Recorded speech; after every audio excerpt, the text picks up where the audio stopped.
हम फिट तो हमारा हिंदुस्तान हिट। ओम, आप सभी का स्वागत है तरांश योर फिट में। आज हम बात करेंगे कैलोरी के बारे में, उसे कैलकुलेट कैसे करते हैं, बीएमआर के बारे में, बीएमआई के बारे में। क्या ये एक ही है या अलग अलग है? आजकल हमें हर कोई एडवाइस देता है, जिसमें जैसे कि हम जिम में जाते हैं तो जिम इंस्ट्रक्टर्स रहते हैं, ट्रेनर्स रहते हैं, डॉक्टर्स होते हैं जो न्यूट्रिशन के बारे में एडवाइस करते हैं, डाइटिशियन होते हैं। ये सब हमें आप बताते हैं कि आप इतनी कैलोरी लीजिए तो आप मोटे हैं तो आप दुबले हो जाओगे, और इतने कैलोरी लीजिए तो आप जो अगर दुबले पतले लोग हैं तो वो मोटे हो जाएंगे। पर हमें यह कोई भी नहीं बताता कि एक्चुअली ये कैलोरी होती क्या है, इसका काम क्या है हमारे शरीर में, और इसे कैलकुलेट कैसे करते हैं। तो आज हम कैलोरी कैलकुलेट कैसे करते हैं, इसका मीनिंग क्या है, यही हम बात करने वाले हैं।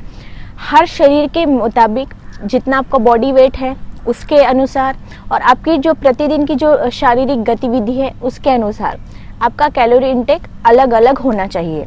अगर आपका कैलोरी इंटेक आपको जितना ज़रूरत है उससे ज़्यादा है तो आप मोटे हो जाएंगे और बहुत सारी बीमारी आपको घेर लेंगी।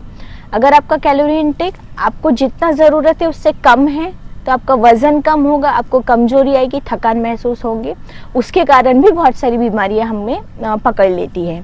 कैलोरी क्या होता है? कैलोरी तो भी हम खाना खाते हैं इन द फॉर्म ऑफ रोटी, सब्जी, फ्रूट्स, कोई भी खाद्य पदार्थ, वो हमें एक सर्टेन अमाउंट ऑफ एनर्जी हमारे शरीर को प्रदान करता है, उसे ही कैलोरी कहा जाता है। जैसे कि अगर आपने एक एप्पल खाया तो उसमें 91 कैलोरीज होती है।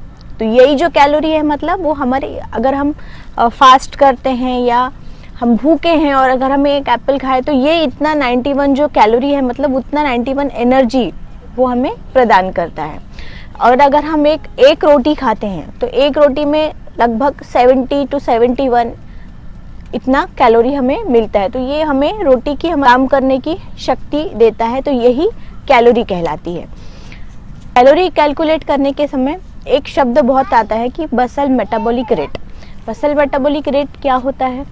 सिंपल लैंग्वेज में आपको मैं समझाऊंगी कि एट रेस्ट पे, मतलब आप जब सोते हैं या आराम करते हैं तब भी हमारा शरीर खाली नहीं बैठता, अंदर बहुत सारी प्रोसेस चालू होती है, जैसे कि डाइजेशन होता है, सर्कुलेशन होते रहता है पूरे बॉडी में ब्लड का, और ब्रीदिंग हम करते हैं, उसके लिए भी हमें एनर्जी चाहिए रहती है, और हमारा जो बॉडी टेम्परेचर मेंटेन करके रखता है हमारा बॉडी। तो इन सब चीज़ों के लिए भी एक सर्टेन अमाउंट ऑफ एनर्जी हमें यूज़ होती है हमारी शरीर में। तो इन सब जो हमारी जो भी एक्टिविटी है, इनको जो करने में जितनी कैलोरीज लगती है, जितनी एनर्जी लगती है, उसे ही बसल मेटाबॉलिक रेट कहा जाता है।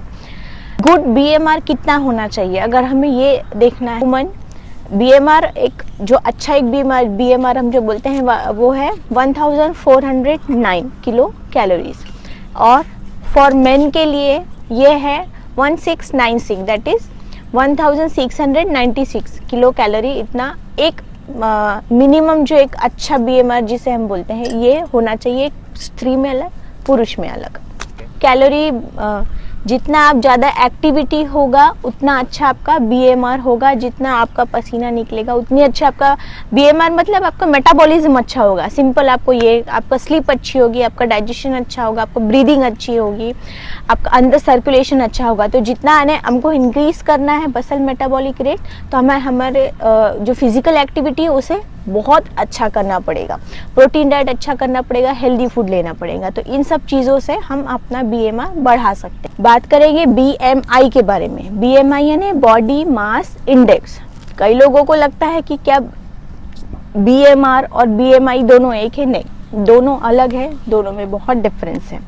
जैसे कि मैंने बताया, बसल मेटाबॉलिक जो रेट है वो हमारे शरीर में मिनिमम जो भी शारीरिक गतिविधियों को मेंटेन करने के लिए जितनी एनर्जी लगती है उसे कहते हैं। और हमारे शरीर में फैट का परसेंटेज कितना है उसे कैलकुलेट करते हैं, तब हमें बॉडी मास इंडेक्स मिलता है। उसे कैलकुलेट करने के लिए हमारा जो शरीर का वज़न है इन केजी, और हमारी जो हाइट कितनी है वो मीटर्स में हमें लेना पड़ता है, उसका कैलकुलेशन अलग होता है।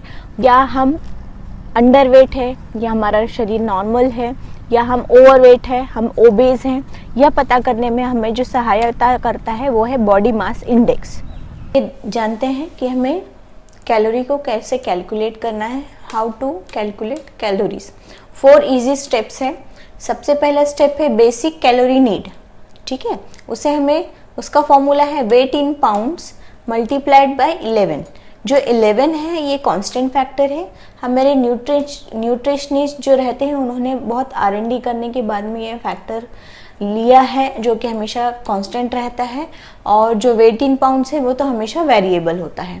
इसमें हमें एक हेल्पफुल होता है कि जब भी आप वेट इन पाउंड्स कैलकुलेट करते हैं तो 1 kg is equals to 2.2 pounds होता है। तो जब भी आप वेट आपका केजी से पाउंड्स में कन्वर्ट करते हैं तो ये फॉर्मूला बहुत हेल्पफुल होता है, यही यूज होता है।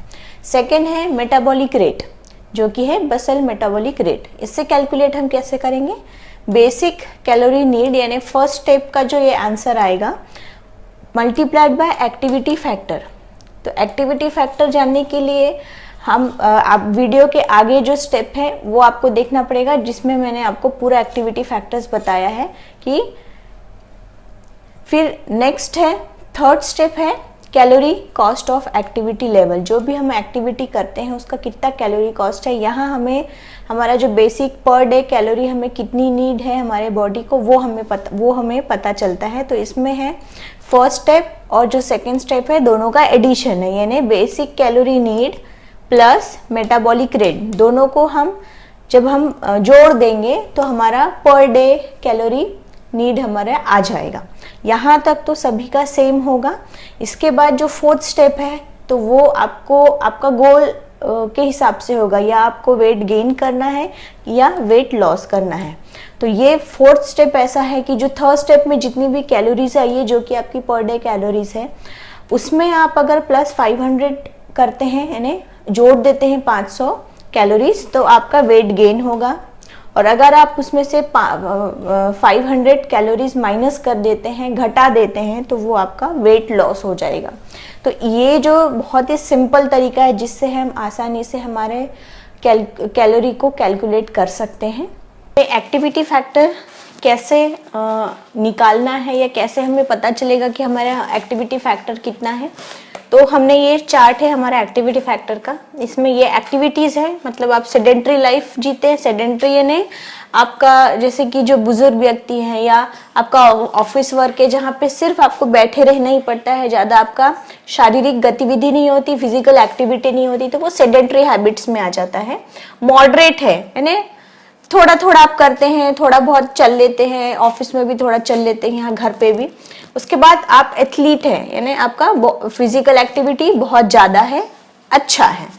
और दूसरा जो हमारा कॉलम है वो है हमारा एज का। तो एज में 3 एज कैटेगरीज हैं।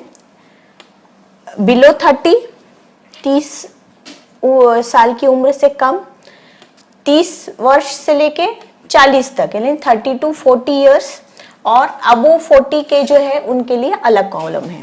तो अभी हम ये देखेंगे कि इसे हम कैसे पिकअप करेंगे। जैसे कि आपकी एज मान लो 29 ईयर्स है और आपका जो फिजिकल एक्टिविटी आप जो बोलना चाहिए मॉडरेट है, आप एथलीट नहीं है, आप मॉडरेट है, तो तब आप कैसे देखेंगे मॉडरेट है और बिलो 30 है तो 40% आएगा। और अगर आप 29 ईयर्स के ही हैं बट आपका बहुत है ही नहीं, बिल्कुल फिजिकल एक्टिविटी बहुत कम है, तो वो सेडेंट्री हैबिट्स में आ जाएगा, तब आपको 30% लेना है। और फिर दूसरा अगर हम एग्जांपल लें कि आपका अगर एज है 35 ईयर्स, आपका मॉडरेट है, तो मॉडरेट में 35 ईयर्स आपका आ जाएगा 35%। और सेम ऐसे करके आपको एक्टिविटी यानी आपकी एज के हिसाब से और आपको खुद ही पता करना है कि आप कितना आपका सेडेंट्री लाइफ है या मॉडरेट है या आप एथलीट है। तो हम एक एग्जांपल से देखेंगे कि हमें कैलोरी पर डे काउंट कैसे करना है। एक बॉय है 29 ईयर्स, उसका वेट है 85, एक्टिविटी फैक्टर उसका मॉडरेट है, इसलिए 40% हमने काउंट किया है। तो इस हिसाब से जो हमारा पहला फॉर्मूला है बेसिक कैलोरी नीड कितनी होनी चाहिए, तो उसका फॉर्मूला है जैसे हमने देखा weight in pounds multiplied by 11। जैसे हमें पता है कि 1 kg is equals to 2.2 pounds होता है, तो हम जो 85 उसका वेट है केजी में, उसे हम 2.2 से मल्टीप्लाई करेंगे तो आंसर आएगा 187।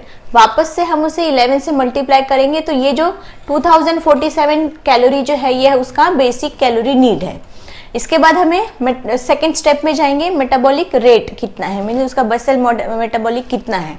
तो उसके लिए हमें क्या करना है, जो फर्स्ट हमारा जो आंसर आया है और एक्टिविटी फैक्टर जो है उसे हमें मल्टीप्लाई करना है। तो हमारा बेसिक कैलोरी नीड जो आया है वो 2057 और जो उसका एक्टिविटी फैक्टर है तो वो है 40। तो हमें परसेंटेज में इसलिए हमें 40 डिवाइड बाय 100 करना है, तो ये आ जाएगा 0.4।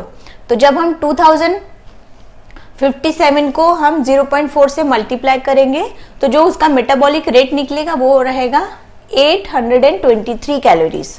ये उसका हो गया मेटाबॉलिक रेट, मतलब डेली जो नॉर्मल जो हमने बताया मेटाबॉलिक रेट, जो नॉर्मल एक रेस्ट पे जितनी कैलोरी होनी चाहिए वो इतना है। फिर मेन है थर्ड स्टेप। थर्ड स्टेप क्या है हमारा, calorie cost of activity level, मतलब जो भी उसकी एक्टिविटी हो रही है उसको कितनी कैलोरीज लग रही है। तो उसके लिए हमें जो पहला मेटाबॉलिक रेट है और जो फर्स्ट है फर्स्ट जो है बेसिक कैलोरी नीड और जो सेकंड है मेटाबॉलिक रेट, दोनों स्टेप्स को हमें एडिशन कर देना है। तो हमारा पहला जो आया था बेसिक कैलोरी नीड वो है 2057, हम प्लस करेंगे 823, यानी ये फर्स्ट और सेकंड को ऐड कर देंगे तो ये जो हमारा कैलोरी आएगा ये हमारा पर डे कैलोरी है। अगर हमें नॉर्मल हमें रहना है तो नॉर्मल जो, अगर हमें ना ही वेट गेन करना है ना ही वेट लॉस करना है, नॉर्मल एक वेट अगर हमारा कैरी करना है एवरेज वेट, तो ये हमारा इस जो एज ग्रुप के लिए इस वेट केजी जो वेट है उसके लिए 2880 कैलोरीज पर डे होगा। अब फोर्थ स्टेप में आते हैं इंपॉर्टेंट, कि अगर आपको वेट लॉस करना है या वेट गेन करना है। तो अगर जैसे हमने बताया फोर्थ स्टेप में अगर आपको वेट लॉस करना है तो आपका जो ये पर डे कैलोरी आया है उसमें से आपको माइनस 500 करना पड़ेगा। जैसे हमने इसमें से माइनस 500 किया तो 2380 जो कैलोरीज पर डे उसको लेना है वेट लॉस करने के लिए, अभी प्रेजेंट में जितना है उससे कम करने के लिए। और अगर उसको वेट गेन करना है तो जो ये थर्ड स्टेप, मतलब ये जो हमारी पर डे कैलोरी आया है उसमें हम प्लस 500 कर देंगे तो वो जो कैलोरी पर डे होगी वो उसे वेट गेन करने के लिए लेनी होगी। तो ये बहुत ही सिंपल फॉर्मूला है। तो देखिए हमने आज कितनी यूजफुल बातें करी, आपको पता चला कि कैलोरी एक्चुअली होता क्या है, इसे कैलकुलेट कैसे करते हैं, BMR क्या है, BMI क्या है, इसे हम किन चीज़ों में यूज़ करते हैं, अच्छा BMR क्या होना चाहिए, उसे कैसे हम बढ़ा सकते हैं, हम कैलोरी इनटेक को कैसे एक कंट्रोल में रख सकते हैं। तो प्लीज़ मेरे चैनल को सब्सक्राइब करें, लाइक करें, शेयर करें, कमेंट करें। Thank you so much.